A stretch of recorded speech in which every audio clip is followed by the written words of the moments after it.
pessoal, tudo bem? Bem-vindos ao nosso curso básico de algoritmos de JavaScript.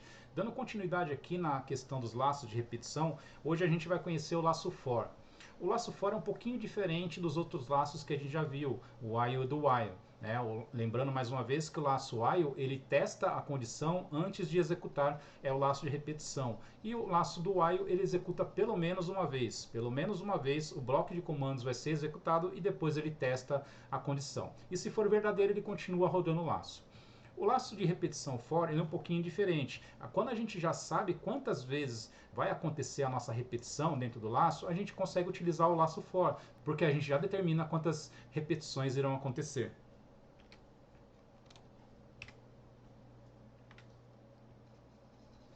Vamos conhecer agora a sintaxe do laço for.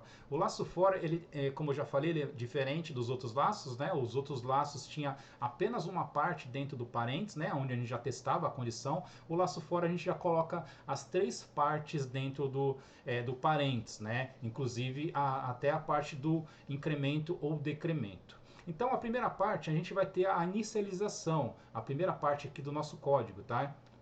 A segunda parte é a condição de continuidade. É aqui que a gente vai testar, fazer o nosso teste lógico para ver se o nosso laço vai continuar ou não.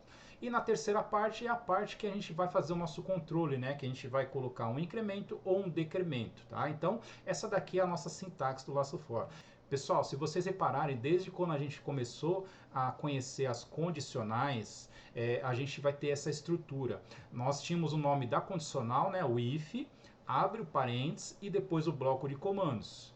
No laço de repetição while, o que a gente tinha? Tinha a palavrinha while, o parênteses e o bloco de comandos. Quando a gente estiver trabalhando com funções também, a gente vai ter a mesma coisa, o nome da função, o parênteses e o bloco de comandos. Então, se acostumando com essa sintaxe, que ela é bem parecida uma com a outra, aí fica fácil da gente aprender os nossos códigos.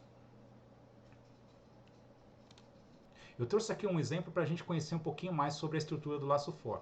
Essa parte aqui, variável C recebe 1, no JavaScript a gente poderia ter omitido, não precisaria ter colocado aqui essa variável C. Tá? Eu coloquei aqui para a gente entender que quando a gente chegar aqui dentro a gente vai ter essa variável C. Tá? Então a gente poderia ter colocado aqui o C recebe 1. Poderia ter excluído essa parte aqui, não tem a necessidade de colocar. No JavaScript a gente consegue fazer isso. Não precisa declarar a variável aqui em cima, né? Antes do laço.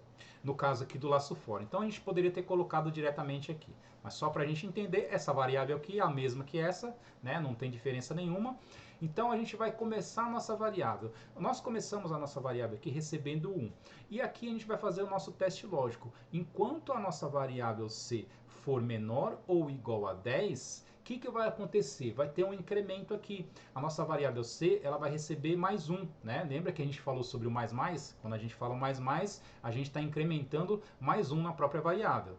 E depois a gente vai ter o nosso bloco de comandos. Tá? Nesse exemplo aqui eu só coloquei aqui um documento write. Lembrando mais uma vez, quando a gente fala de um bloco de comandos, é um bloco mesmo. A gente consegue colocar um outro algoritmo aqui dentro, consegue colocar várias situações, tá? Porque é um bloco de comandos. A gente está colocando só uma linha aqui, né? Só um pequeno exemplo para a gente ver como que o nosso algoritmo se comporta. Mas aqui é um bloco de comandos mesmo, tá? Agora que a gente já conheceu o nosso laço for, vamos partir para o VS Code para a gente ver na prática. Para quem está chegando agora no nosso canal, nós já estamos na aula número 13, tá? O assunto da aula de hoje é o laço for. Então eu já montei aqui um HTML mínimo para a gente dar início no nosso código.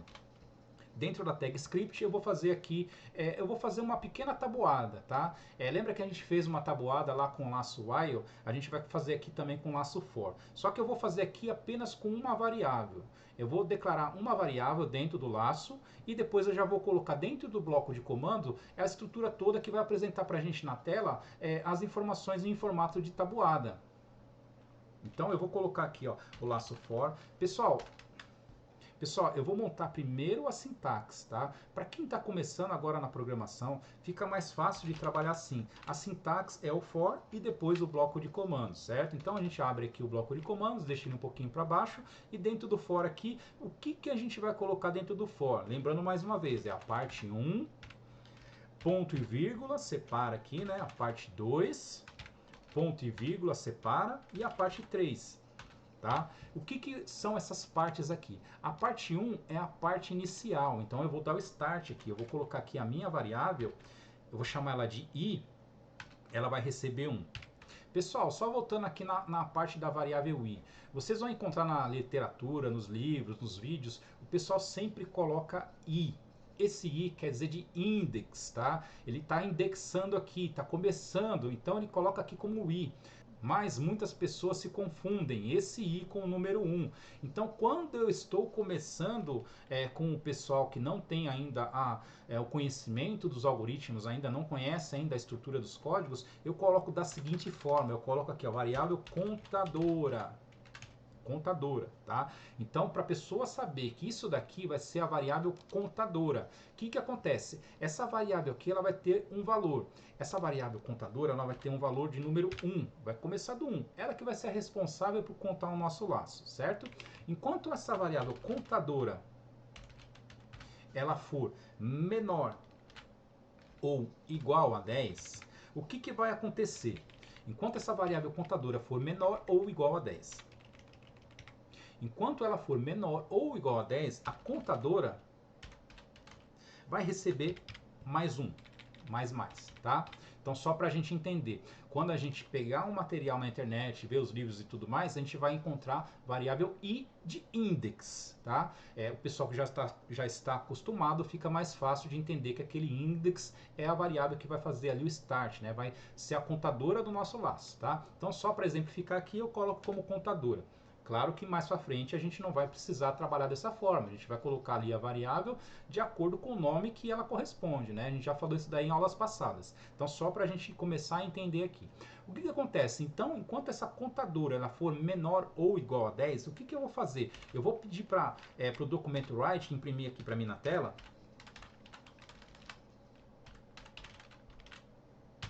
a seguinte situação. Vai imprimir para mim o número 5, o sinalzinho de vezes, que eu vou colocar aqui o x, tá? E depois eu vou fazer aqui um incremento, né? O incremento, eu vou incrementar essa variável contadora. Quando a gente coloca a variável, a gente não precisa colocar entre aspas duplas, simples ou crase, tá? Quando a gente faz aqui o caso da concatenação. Agora a gente vai concatenar com outro sinalzinho aqui. A gente vai colocar aqui um sinalzinho de igual. Tá? Vamos fazer aqui mais uma concatenação, sinalzinho de igual, e vou concatenar também com mais um número. Então essa tabuada aqui eu vou chamar ela de tabuada do número 5. Então eu vou colocar aqui um número. Como a gente não está utilizando uma string, a gente está utilizando um número, então não precisa colocar entre aspas dupla, simples ou crase. Depois desse número 5, o que eu vou colocar? Eu vou colocar aqui ó, o sinalzinho de vezes. Vezes o quê? Vezes a contadora. E depois, para pular a linha, eu vou fazer aqui mais uma concatenação com o comando de HTML, para pular a linha, para não ficar tudo grudado, tá? Então, o que está acontecendo no nosso código? Ele está começando aqui com a contadora. A contadora ela vale 1. Vale 1, então ele vai pegar esse número 1 vezes o número 5 e trazer para mim o resultado. Então, dessa forma aqui, a gente vai ter a tabuada do 5 até chegar ao 10. Por quê? Porque a contadora vai ficar fazendo esse laço aqui enquanto for menor ou igual a 10. Vamos dar uma olhada aqui no nosso navegador para ver o comportamento do nosso código. Pessoal, visualizando aqui no navegador fica mais fácil da gente entender o nosso código. Então essa parte aqui ó, dos 5 vezes é esse pedacinho aqui, tá? Essa string que a gente colocou aqui. E depois vai vir aqui a nossa contadora. A contadora está valendo 1, então o número 1 vai vir para cá. Depois que ele passar no laço, a contadora vai valer mais 1, então ela vai valer 2, porque tem aqui um incremento. Então aqui ó, vai ser o número 2 e assim vai até o número 10. E depois ele vai vir aqui para esse pedacinho, ó. Ele vai pegar o número 5 vezes a contadora. A contadora no início aqui ela vale 1, então ela pega aqui o número 1 vezes o 5. Aí vai vir para cá, vai dar o resultado 5. Aí depois, quando passar no laço, a contadora agora já está valendo 2. Então vai pegar o número 2 vezes 5, aí vai dar 10. E assim vai até os 5 vezes 10, que vai dar 50. Então percebam que a gente conseguiu fazer aqui a nossa tabuada da mesma forma que a gente fez lá com o laço de repetição while. Só que aqui a gente só utilizou uma variável que já foi colocada dentro do nosso laço de repetição for. Lembrando mais uma vez, o laço de repetição for, ele é utilizado quando a gente já sabe quantas vezes o nosso laço vai ficar rodando no sistema. Então fica mais fácil. Pessoal, esse daqui eu acho, na minha opinião, é o laço mais fácil da gente trabalhar, porque aqui a gente tem a visualização de tudo que está acontecendo. A gente tem um valor inicial, a gente tem o teste lógico e aqui a gente tem um incremento ou um decremento. Então todas as informações já estão dentro aqui do parênteses, né? Quando a gente utiliza o laço de repetição while, a gente tem que colocar o contador fora. E quando utiliza o do while também, da mesma forma. E o laço de repetição for é o mais simples e o mais fácil que tem, e a gente vai utilizar bastante quando a gente estiver trabalhando com nossos vetores, tá? Pessoal, se vocês gostaram dessa aula, curtam, compartilhem com os amigos, aciona o sininho, porque quando sair a próxima aula vocês ficam sabendo. Até a próxima aula!